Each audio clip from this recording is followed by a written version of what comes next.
বিএমএসের হুমকির জেরে তড়িঘড়ি বৈঠক করার জন্য নির্দেশ দিয়েছেন পরিবহন মন্ত্রী।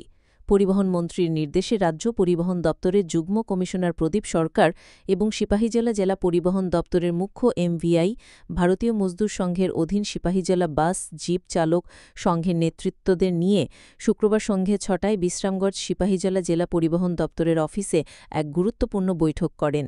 বৈঠকে পরিবহন দপ্তরের যুগ্ম কমিশনার শ্রমিক সংগঠনের নেতৃত্বদের কাছ থেকে গত ৫ই আগস্ট বিশ্রামগঞ্জের ঘটনা সম্পূর্ণ তথ্য সংগ্রহ করে বিএমএসের নেতৃত্বদের ভেবেচিন্তে কাজ করার পরামর্শ দেন। তারা নেতৃত্বদের বলেন, শরীরের জামা কাপড় পাল্টানো যায়, কিন্তু প্রতিবেশী পাল্টানো যায় না। সবাই মিলেমিশে থাকতে হবে। বৃহত্তর আন্দোলনে যাওয়ার আগে আরও ভাবনা চিন্তা করা দরকার বলে শ্রমিক সংগঠনের নেতৃত্বদের বৈঠকে নির্দেশ দিয়েছেন যুগ্ম কমিশনার প্রদীপ সরকার। ভারতীয় মজদুর সংঘ গতকাল সিপাহীজলা পুলিশ প্রশাসনকে ৭২ ঘণ্টা সময়সীমা বেঁধে দিয়েছিলেন ৫ই আগস্টের ঘটনায় দোষীদের গ্রেফতার করার জন্য। যদি পুলিশ প্রশাসন আসামিদের গ্রেফতার না করে তাহলে বৃহত্তর আন্দোলনে যাবে বলে হুঁশিয়ারি দিয়েছিল বিএমএস। সেই হুঁশিয়ারির পরিপ্রেক্ষিতে পরিবহন মন্ত্রীর নির্দেশে আজকের এই গুরুত্বপূর্ণ বৈঠক বলে সংবাদ মাধ্যমের মুখোমুখি হয়ে জানিয়েছেন ভারতীয় মজদুর সংঘের সিপাহীজলা জেলার বাস জিপ চালক সংঘের নেতৃত্ব বিপ্লব মজুমদার, সজল কুমার দেব, ইউসুফ মিয়াসহ অন্যান্যরা। তারা পরিবহন দপ্তরের যুগ্ম কমিশনের এবং সিপাহীজলা জেলার মুখ্য এমভিআইয়ের কাছে সমস্ত যানবাহন চালকদের নিরাপত্তার বিষয়টি নিশ্চিত করার দাবি রাখেন। তারা বলেন, বিশ্রামগঞ্জ থেকে পদ্মনগর পর্যন্ত সড়কে তারা নিরাপত্তাহীন বোধ করেন নিজেদের।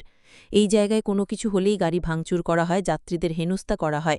তারা পুলিশ প্রশাসন এবং পরিবহন দপ্তরের কাছেও শ্রমিকদের নিরাপত্তার বিষয়টি উত্থাপিত করেন। রাজ্য পরিবহন দপ্তরের যুগ্ম কমিশনের শ্রমিকদের আশ্বস্ত করেছেন তারা তাদের দাবিগুলো পরিবহন মন্ত্রী এবং রাজ্য সরকারের কাছে তুলে ধরবেন। কি হয়েছে তোমরা এখানে মিটিং জেলা পরিবহন দপ্তরে?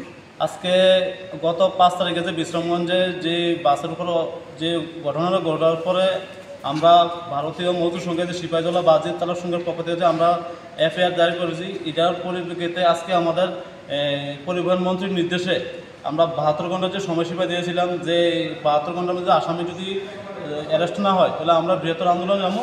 তার লেগে আজকে পরিবহন মন্ত্রীর নির্দেশে আমাদের জয়েন্ট ট্রান্সপোর্ট কমিশনার এবং চিফ এমডিআই সঙ্গে আমাদের আজকে বৈঠক এই বিশ্রামগঞ্জে এমডিআই অফিসে। তাই আজকে আশ্বাস দিয়েছে যে সঠিক তদন্তক্রমে সঠিক সুবিচার পাওয়া যাবে। আর যদি না হয় আমরা যে এসপির সঙ্গে যেটা আমরা আলোচনা রাখছি যে ৭২ ঘণ্টার মধ্যে যদি আমরা আসামি অ্যারেস্ট না হয় তাহলে আমরা বৃহত্তর আন্দোলন যাবো, সেটি আমাদের মূল বক্তব্য। এবং শ্রমিকের সুরক্ষা যাতে সঠিকভাবে দেয় প্রশাসন, সেটি আমাদের আবেদন।